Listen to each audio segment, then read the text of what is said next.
right, here we go. Okay. All right, so we're ready to go. Okay, good evening, everyone. Mike Mongan here, board president, here with you tonight for our 24th, 2020 regular scheduled meeting. What I'd like to do right now is get a motion to open this meeting. Motion, please. So moved. Second, Mike, thank you. Second. Second. Second, Larry, thank you. All in favor? Aye. Okay, everybody, please join me in saying the pledge. Thank you.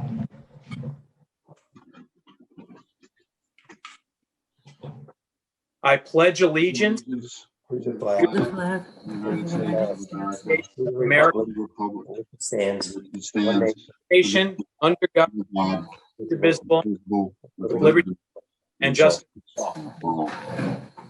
Thank you very much. Very much appreciated. Again, welcome, welcome Mahopac community. Welcome, welcome to our meeting. Lots of exciting things. We got an action-packed meeting for this evening. Lots of exciting things going on as we near, as we close in on entering the getting back into getting into school, getting these kids back in school. We also have a plan with regards to our hybrid and our remote learning and things that are constantly changing. And so I'm going to turn it over right now to our Sleepless in Seattle superintendent, Mr. Anthony DiCarlo. Anthony, please give it to us. Thank you very much, President Mongan. And please, as you had mentioned, we are really excited about our beginnings next week of reopening our schools. As you know, we're going to do it in a matter of we're transitioning our K-1-2 students in who are most young and fragile learners, along with our 6th grade and 9th grade students, as those are transition grades that will take place next week on Tuesday, Wednesday, Thursday, and Friday. Tuesday and Thursday being half days for those cohorts so that kids can come in, get acclimated with the bus runs. Teachers get to actually see faces, welcome them, and then they will go home on the buses. And then the following day will be full days of school on which they will participate in lunch. We're excited about that. Just a quick reminder to everybody, the other grades, meaning the grades that are 3, 4, 5, 7, 8, 10, 11, 12, those are regular remote days for all of those learners. So I just want to make sure that we clarify that because that's very, very important. I also want to remind everybody, as we start school tomorrow, you'll be seeing buses on the roads as they're going to be doing a dry run tomorrow, both their AM and PM pickups. Tomorrow also, the portal will be open to see your child's route. What's important, just like a normal school year, everybody, is that, the first week and a half or 2 weeks, there's going to be some adjustments in times, so the bus might not be exactly on time getting there in the morning or dropping off in the afternoon as we work out rides and as parents are taking some photos of kids getting on the buses. So we ask for your patience with that. If for some reason there's an extraordinary circumstance that it's going to be late, far more than it normally would be, you'll be getting a text and or an email from transportation to let you know so that you are not worried and waiting and thinking that something might have taken place with regards to that. Also, as we mentioned, I really ask that you look at the spotlights that are on social media, on our website, on our YouTube channel, that really talk about our reopening plan. It's myself, it's Mr. Tremblay, Dr. Stowell. It is, of course, myself and Eric Gross, as well as Ms. Pontillo and Tom McMahon. There's a couple of things that are really important to understand that this year, as I've mentioned over and over again, is going to be very fluid. There are going to be ups and downs. There are sometimes going to be days where, we might have to put groups of kids together because we don't have enough staff because of, illnesses and other things that are going on. I'm sure, as you can imagine, and I know this was talked about the other night, the district is expending hundreds of thousands of dollars in getting ready to make this plan open because of COVID-19 and the pandemic and the things that we have to do from a health and safety point of view. So your understanding and patience will be very much appreciated, because things can change from one day to the next. As you're seeing what's happening in some of our surrounding districts, there have been a number of positive cases, and then, we follow the protocol from the Department of Health.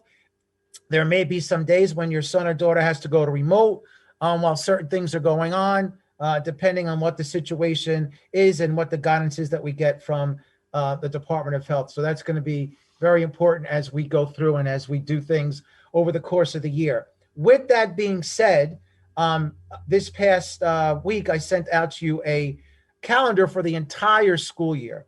On it, there should have been a couple of half days that were noted, and we will remind you of it. And I will remind you again, as we've talked about, the teachers are really adapting and learning, and we need that continual professional development as we go through. So as was on the schedule, October 9th was already a half day for all learners. And then on October 21st and 28th, those are Wednesdays. Those will also be half days for all learners as we do professional learning. And we also had one scheduled already for our superintendent's conference day on election day. So it's really important that you note that. Also on the conference days in December, and I'll be updating you along the way. One of the nights, the first night, is a night conference, and then the second one is a day conference. I think that might not have came across in the schedule, but I'll just remind you as we get closer to that. But so the calendars are out. You can follow Blue and Gold Days as we go through. I also want to take this opportunity just to remind everybody that we're starting sports come September 29th, which is next week. We're excited about it. Sports that are being offered are girls tennis, cross country, that's boys and girls, field hockey, varsity and JV, and then soccer, boys and girls. What's very interesting is that I'm happy to say that last night we tried out the new lights on the turf field. They are working wonderfully. You'll notice the lights themselves and how they really are focused and illuminating the whole entire turf. Actually, we have some blue and gold lights that go on that we can, as a goal is scored or a touchdown, whether it's a field hockey goal or a soccer goal, we're able to do some celebration with the lights. So it's pretty exciting as we move through, and we're going to look forward to having a great sports season. And with that being said, President Mongan, I guess this is just going into my superintendent's report. If you don't realize that, so I might as well continue to go on. I really have to talk about the health and well-being of our students, both from a academic point of view and an interscholastic point of view. This is really important. As you know, Dr. Stowell has sent out the Easy Screen app that we're beginning to roll out. Some grade levels have gotten them already, and parents and our staff. Tomorrow, I believe it's the high school. Please take a look at it. You can play with it and see what it's all about. It is so vitally important that you look at these screenings, because if your son or daughter has one of these symptoms, but most importantly is not feeling well or has a temperature, they need to please stay home. That's always been the rule, everybody, but even more so now than the pandemic. We don't want to start getting more and more people sick and then having to, shut down schools or buildings, or God forbid, the entire district. So if you are not feeling well, please stay home. That goes for our athletes. And I know this is really, really tough, but I need you to understand this. If you are sick and you are not feeling well and you come to a practice, you can wind up infecting the whole team and we're done.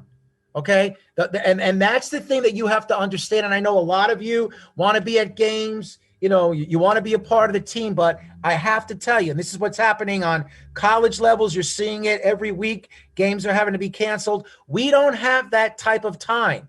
We have a shortened season to begin with. If we have to quarantine an entire team for 14 days, it's actually no season. So please, student athletes and parents, please understand that. You are not feeling well or running a temperature. Please do not come into school, whether that's for academics in the school day or whether that's for sports.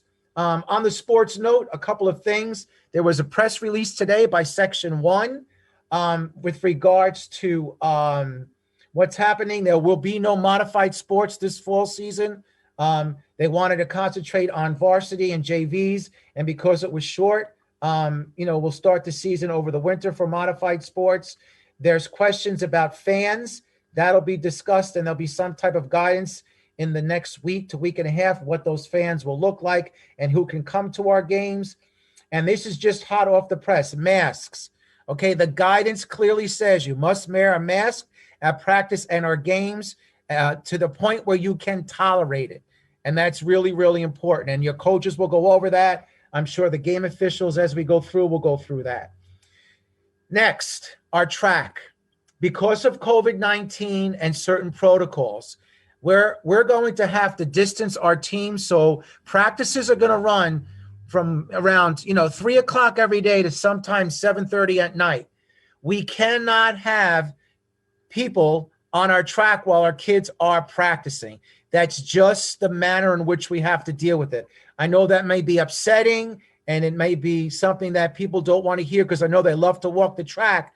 But, during the course of our season, and especially during our weeknights, you're not going to be allowed on. Weekends, that's different. But I just want to put that out there because it's very important that everybody understands that because of the protocols and what we need to do. As far as technology goes, Dr. Stowell and his team are really working hard. We're maxed out, ladies and gentlemen, right now. Every computer that we have is out. If for some reason there is an issue with your computer or logging in or you're having issues, please, either contact, you go on to our website, parent accounts at mayapac.org. If there's questions that come up, either with Easy Screen or things that you're doing, please let us know. And we'll try to get somebody to help you as soon as we can. Remembering, there's a lot of people sometimes that are having these issues, and we'll try to get to them, there's high volume at times, and we'll try to get to you as quickly as we possibly can. As was noted the other night by Mr. Tremblay, we continue to work on and be a part of getting our kids ready to come back to school with our hybrid model, our remote model. We continue to enhance that. We encourage you to look at our reopening plan and see some of the things that are happening as we go through kids beginning to come into school and making some of those adjustments that we have to do along the way. Now, on a great note, and this is really a tribute to the great work that's gone on in this district K-12, and I say this all the time because as our seniors gather and get some great accolades, it's a combination of their education in the Mayapac schools K-12. Although what happens when they're in high school, it's everybody's, really, footprint, both from the parents' point of view and from our teachers' point of view. And it's with great pleasure that I announce to the public that this year we have 2 National Merit Scholarship finalists. Mayapac High School seniors Max Senegram and Alexa Tyberg have been named semifinalists in the 2021 National Merit Scholarship Program. They are among the top 16,000 high school students nationwide who were awarded this distinction by the National Merit Scholarship Corporation. In addition, I also want to congratulate Angelo DiTacco for being named a National Commended Scholar based on his PSAT scores. These young men, we will be celebrating President Mongan and trustees at our October meeting, which hopefully will be in person. We're going to celebrate these 3 young men, and I'm looking very, very much forward to that.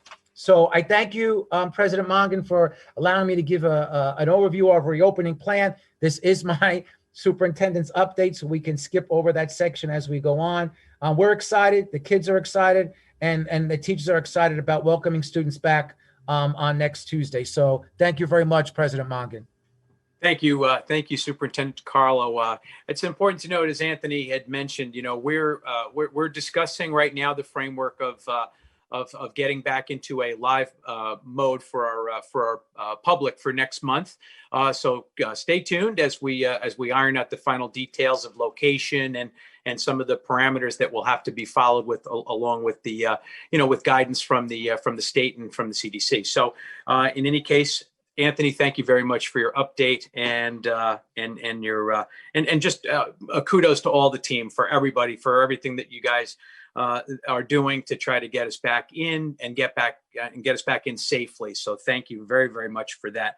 We're a resilient community, and I know that we're going to adapt. And I have no qualms in the world that this community is up to the challenge, and we'll take it to task. So with that, let's see. So we'll jump over to communications on the comments on the agenda items only. We didn't receive any comments on this evening's agenda. So what I'd like to do is I'd like to jump down as the board does some housekeeping right now. So what I'd like to do is jump down to our warrants. Could I get a motion to accept our warrants for August 2020? So moved. Thank you, Adam. Second? Second. All in favor? Aye. Thank you very much. Okay, now we jump over to the treasurer's report for July 2020, and a motion please to accept the treasurer's report. So moved. Tanner, second? Second. Thank you, Adam. All in favor? Aye. Now we've got our work session meeting minutes from August 18th, 2020, and a motion please to accept those minutes. So moved. Thank you, Dave. Second? Ben, thank you very much. All in favor? Aye. Aye. Thank you. And now our regular Board of Education meeting minutes of August 20th, 2020. A motion, please, to accept the minutes. I make a motion. Thank you, Mike. Second? Second. Adam, all in favor? Tanner, all in favor? Aye. Aye. So let's jump over again as the board is working extremely hard virtually, and we're visiting schools. We're doing everything to make sure that the reopening plan and the entry plan is to everybody's liking. So what I'd like to do right now is I'd like to get to our committee reports, and the committees have been very, very busy over the last month. So Larry, Trustee Keene, would you mind giving us the curriculum report for this evening?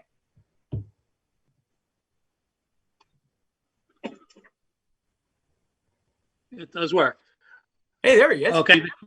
It was curriculum and guidance together. We met on August 25th. The meeting was called to order at 7:02 p.m. Okay. Present at the meeting was Dr. Kleinman, Mr. Tremblay, trustees DeLulo, McCracken, and myself.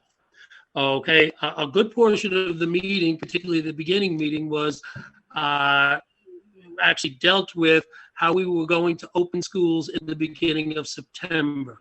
So I am going to leave that out lest I confuse somebody.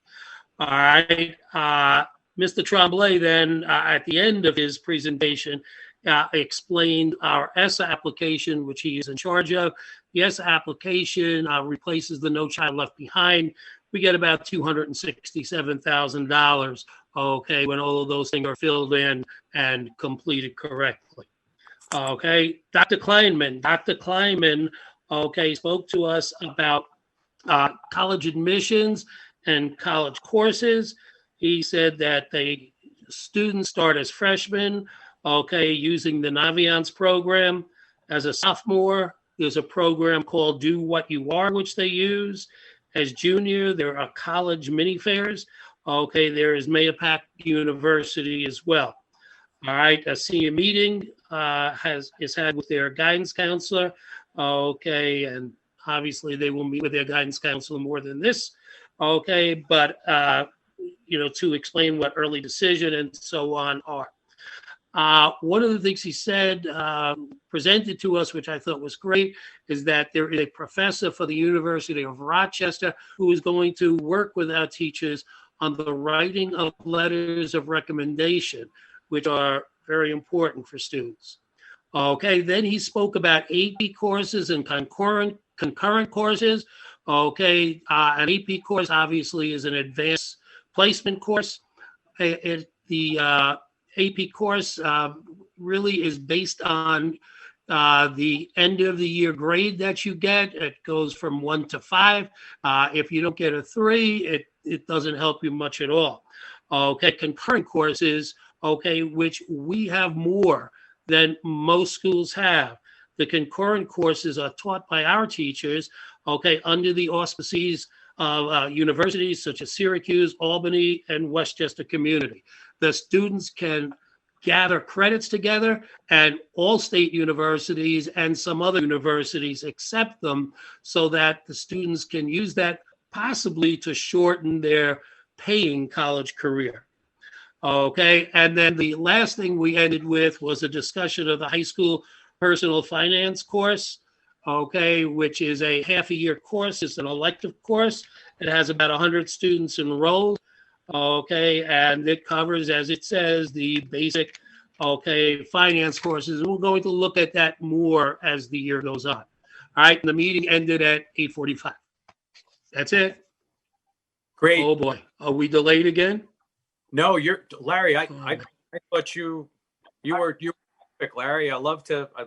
I know the way that the computer's been fixed. So thank you for that excellent report. I'd like to go over to Dave Fafaro, our safety committee chairman. Dave, would you have a few words for us on your safety meeting the other night? Yeah, the safety committee, we met on September 8th at the high school with Sandra and Mike Shore.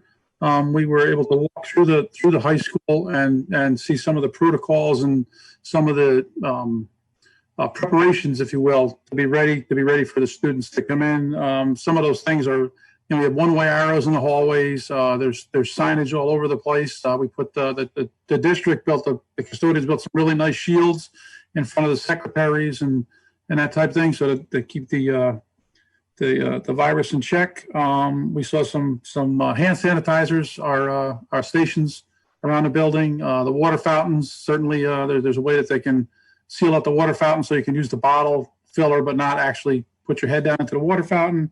All in all, it was a good meeting. We walked through the building entirely, and it seems like we're ready. So I would thank the custodial staff and Sandra and Mike and her team for putting it together. Thank you.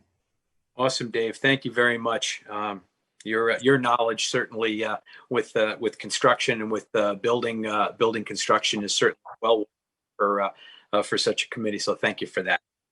Let's jump down over to finance. Ben DeLulo, Trustee DeLulo, had the report for us. Ben. Thank you. We had our finance meeting on September 10th. President were myself, President Mike Mongan, Trustee Lucy Musafra, and Assistant Superintendent Sandra Cloesi. We did spend quite a bit of time talking about the announcement at the time of the New York State withdrawing or withholding 20% of the state aid, which would have a direct impact to our current budget of between $6 and $7 million. We did have some conversations about that, that situation is fluid and incredibly important to the future, of financing our district. So we will keep a close eye on it, and you will constantly be updated on that. In terms of other items, we spoke about the transportation audit, which was we're still waiting for a final report from the state, and as of today, part of the plan to address some of the items there were already in motion, and one of those items is to buy automated timesheets in the form of a timepiece. They have automated clocks. They have arrived. There has been a slight delay in terms of the overwhelming work that's being done in COVID, but the clocks have arrived, and technology is working through the details to get that done as soon as possible. In terms of that's sort of the highlights. I think the most important thing coming in these finance meetings is just keeping an eye on the state government aid and seeing where that's going to affect our budget this year and for the next year. And that's it. Great, Ben. Thank you very much, Trustee DeLulo. Thank you for your report and your keen insight to our wonderful world of finance. Transportation, Vice President Adam Savino. Adam, would you have a transportation report for us now? Thank you, Mr. President. Good evening, everyone. The Transportation Subcommittee met on September 10th. Present were Sandra Colhesi, Leonora Volpe, Trustees Savino, Simone, McCracken, and Mongan. We discussed a couple topics, out-of-district transportation and the special ed transportation that had begun, as well as the BOCES routes and scheduling, possible conflicts and ways they're looking to resolve that. We also went over the routes for the hybrid and when that information was going to be updated to the parent portal, which will be tomorrow. We reviewed the capacity for a full-size bus, which is following the guidelines, 22 students per full-size bus, with the exception of if there's some siblings that can sit in the same seat, can go up to a maximum of 28. We also discussed staffing to ensure we did have enough drivers, cover all the routes, which we do. We're in good shape. And we closed the meeting discussing the decon process, cleaning of the buses and the available equipment to do so. We ended the meeting at 6 p.m. and that is all for transportation. Would you like me to jump into technology? If you would, sir, that would be wonderful. Okay. Change agendas here. Okay, the Technology Committee met on the 17th of September. Present were Dr. Stoll, Mr. Tremblay, myself, and Trustee Fufaro. We talked about a host of topics. Internet traffic and access. Our infrastructure is performing as it should. No issues as of yet. All signs are positive for an uninterrupted opening with the hybrid model. One of the big topics we discussed was the amount of trouble tickets that were received by the technology department. In about a 3-week period, the demand is incredible. About 1,400 tickets between staff and students were received. It's a huge number. And hats off to the technology team for tackling that. Without them, this wouldn't be possible. Hybrid model, remote learning, teachers in school, kids at home, huge undertaking. Although not everybody has been addressed yet, they will be as quickly as possible. But as of now, they're in good shape. We went over wireless access points, the operating efficiency, spare unit availability, as well as all the switch gear. In the event there is a failure during the hybrid model, we have adequate supply of materials on hand to replace them in timely fashion to reduce downtime and limit interruption to instruction. We closed the meeting discussing the rollout and the implementation of the Easy Screen app website, which Superintendent DeCarlo went over earlier. We closed the meeting at 7:40. Again, I'd like to take a second to thank Dr. Stoll and his team, the tech team. Since March or before March, the amount of work they've put in deploying the additional Chromebooks to the students, it's unheard of in the time that they rolled it out. The amount of work they've done over the summer and up to now, again, without their work and dedication, would not be possible. So a lot of these times you don't see these people. You may never see them. You may hear their voice. You may get an email from them. You know what? If you have a second, thank them because without them, this would not be possible for this experience. So thank you for your time, and back to you, Mr. President. Thank you very much, Vice President Savino. Very busy man for sure. Let's see. I have so Trustee Musafra was not able to join us this evening. She has a prior family commitment or an issue that she's dealing with, and we wish her well.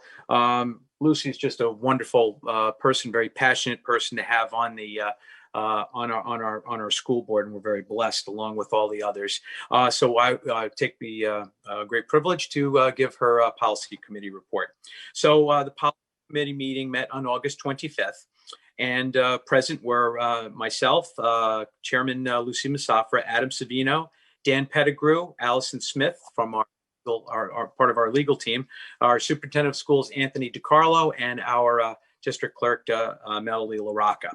So the virtual started at 7 o'clock. It was a very robust meeting, as you can imagine, with code of conduct issues that we'll be adopting this evening. And we talked about, just to give a bullet point, we talked about some grade changing policies, pandemic procedures, shocker. We have the NYSBA hiring policy that was spoken about. We have 4256, which is an acceptable use of district technology. We have a 3210 visitors to school. See where this was all going. Reviewing our policy to see how the policies would fit during this pandemic and COVID-19 virus issues. So we visited school. We had 5420 student health services. We had 5100 student attendance. Obviously, we're looking for that remote attendance along with our hybrid attendance as well. We have the 7131 homeless students, which was an interesting discussion. We have our 1512 public participation at board meetings. We reviewed that policy. And then we had, again, just to reiterate, we had our code of conduct, which we'll be voting on this evening. So I wanted to, Trustee McDonough, would you have a comment on, I know you guys met last month, on special education? You have a bullet point for us, Ray? Yes, again, we met, I believe it was last August 27th, and the agenda basically was update reopening plan and the impact on special education, which included in-person services, hybrid services, ICT, part-time special classes, unexpected considerations, in-person students who elect full remote. We also went on the PPS staffing. We added 2 speech and language teachers, 4 teaching assistants. We're adding a nurse. And the one thing that we should be proud of is the review. All 59 SWDs at Mayapack High School graduated with a high school diploma. Remote ESY was successful and well-structured. In-person evaluations this summer was successful. 114 CPSE annual reviews were held. 272 K4 annual reviews were held. 447 5 to 12 annual reviews were held, and 56 out-of-district annual reviews were held. It was quite the undertaking. And again, I want to personally thank Greg and his special ed team for what they have done. And it's up and running now, and I've seen it for myself. It's running very successfully. Very good. Ray, Trustee McDonough, thank you so very much for the update. And yes, Dr. Stoll and his team should be commended. Very challenging times, with our special needs students, but I got to tell you, they met the challenge head on, and were extremely productive, and were able to adapt. And we're very indebted to Greg and his team. So Greg and your team, thank you very much. So what we like to do right now is, speaking of the code of conduct, which I spoke about during Trustee Musafra's policy update, what I'd like to do is I'd like to entertain a motion to adopt the new revised code of conduct policy. So moved. Adam Savino, Vice President, thank you. Second? Second. Larry Keane, all in favor?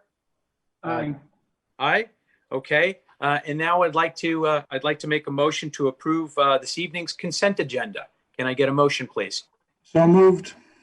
Dave Fafaro, thank you, Trustee Fafaro. Second? Second. Who is that? Adam. Who is that? Who? I didn't see who was second. Adam seconded. Oh, it's been, okay. All in favor? Aye. All right. Okay. Thank you very much. Okay. So we'll go into all right. So we're gonna start to approach our end of our meeting here. So I'd like to read this to you right now. As you're aware, we moved to virtual meetings last spring due to the COVID-19 health emergency. As per the notification of this meeting and moving forward, residents within the district may contact our district clerk, Melody LaRocca, via email with questions and/or comments on agenda items only. I would like to acknowledge that for this meeting, we did receive comments and questions from 2 community members unrelated to agenda items. However, serving the district, we have submitted them to our superintendent for review pursuant to district policy. One question involved the status of timing and time and listening sessions regarding diversity and inclusion in our district. The other was a set of questions related to diversity and inclusion in the hiring practices and the staffing of the district. Both issues are important. Gosh, they're national issues, and part of the conversation within our district. The district will be posting additional listening sessions in the near future. We thank you for your emails and encourage you to submit comments and questions on agenda items only during the COVID-19 health emergency. We wish our students luck next week and thank the Mahopac District employees for all they've put into reopening of our schools. Can I have a motion to close the meeting, please? So moved. Adam, second. I would like to make a comment. Okay, before it's closed, I would like to say something. Okay. Okay. Good. Larry. Okay. First of all, I agree with Mr. McCracken that the statement that was sent to us, people took time to write those. They should be read. Okay, not summarized. Okay. Secondly, okay, I would like to talk to, okay, what I spoke with Mr. Tremblay about yesterday. I'm not sure I spoke with him or to him, okay, or at him, okay, but there are parents in this community that still do not understand exactly what the changes are that their children will be running into on Tuesday. Okay, I have a suggestion. Okay, the suggestion would be to post a typical schedule for a kindergarten student who is remote, okay, or one that is working from high, first grade, second grade, third grade, fourth grade, because somewhere along the line, I understand that things were changed. Okay, and as I said to Mr. Tremblay yesterday, I mean, this is what I did for a living. Okay, well, part of what I did. Okay, the only way that I can check to see is to see a schedule. Okay, and it doesn't have to be a general schedule. I had actually suggested that each one of the parents, okay, should receive something, but that's just impossible at this time.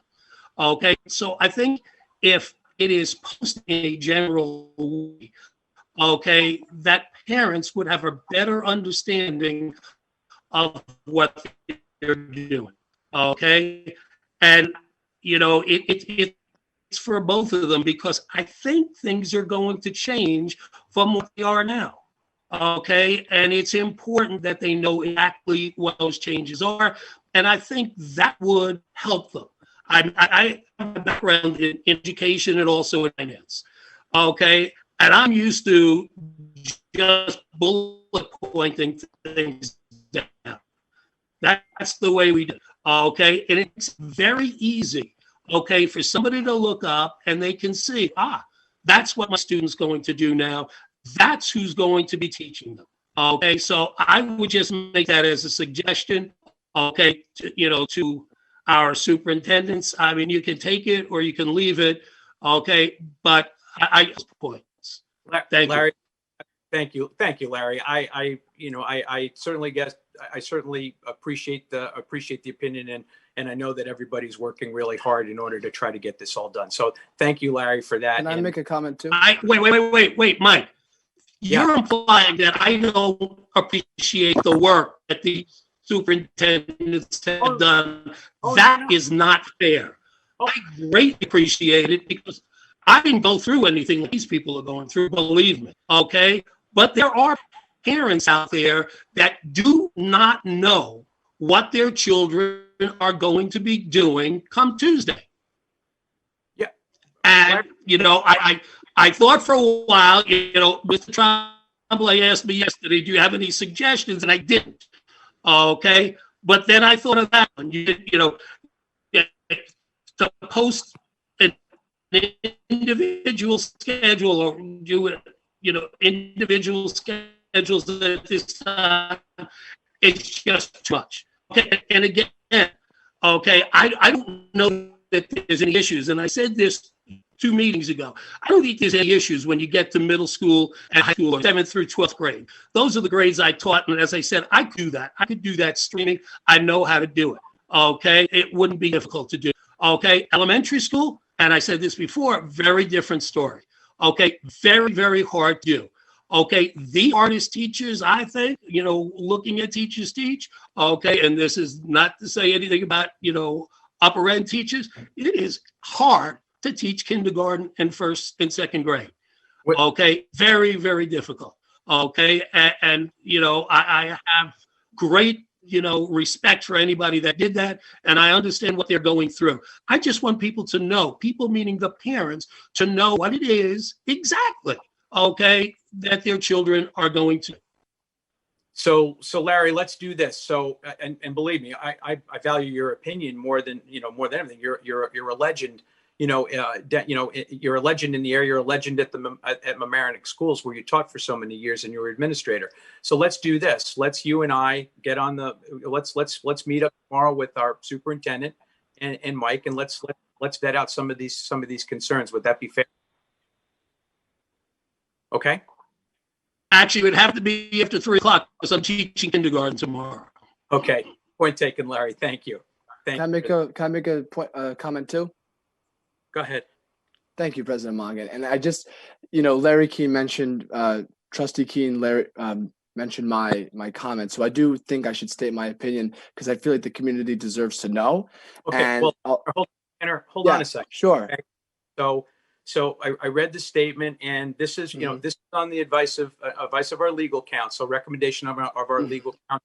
So if you would like to get together on this issue for tomorrow, you and I can have this we can have this discussion tomorrow. Well, Trustee Keene had the floor for at least 5 minutes. I feel like I deserve the right to just speak for a moment if I can. I'd rather speak to you about it tomorrow. I'm more than happy to speak to you about it tomorrow, but I want to tell the community as an individual how I feel about this. Okay, let me ask you a question. Does it involve getting the kids back to school? And because that is our priority right now, everything else, honestly, should wait. And it's about getting the kids back in school right now. Okay, your concern was addressed more than once. Okay, so get the kids back in school. Not publicly. I emailed President Mongan separately, but I just want to say that it is dangerous that although getting our kids in school is most important, that shouldn't negate what the community members want to talk about during public comment. That's the whole point. Whatever the community or an individual resident sees fit to be talked about, just because there's a really important priority, it still needs to be heard. And I feel as if you're submitting a comment and we're saying because we're virtual, we can't read it. We should read it verbatim and give them the right to empower their free speech. That's all I wanted to say. I think getting our kids in is the most important, but regardless of the content of their speech, it should be listened to. Important, and this is a national matter, and the things that the two people sent to us will be addressed. They'll be addressed by our superintendent of schools and his staff. So thank you very much, Tanner. Okay. Bracken. Sure. Okay. We have a motion to close. Adam Savino had the first. Do I have a second? Second, Ray. All in favor? Aye. Thank you very much, community. Everybody, please continue to stay, and please look at Anthony DeCarlo, Superintendent DeCarlo spotlights. Thank you so much. Good night.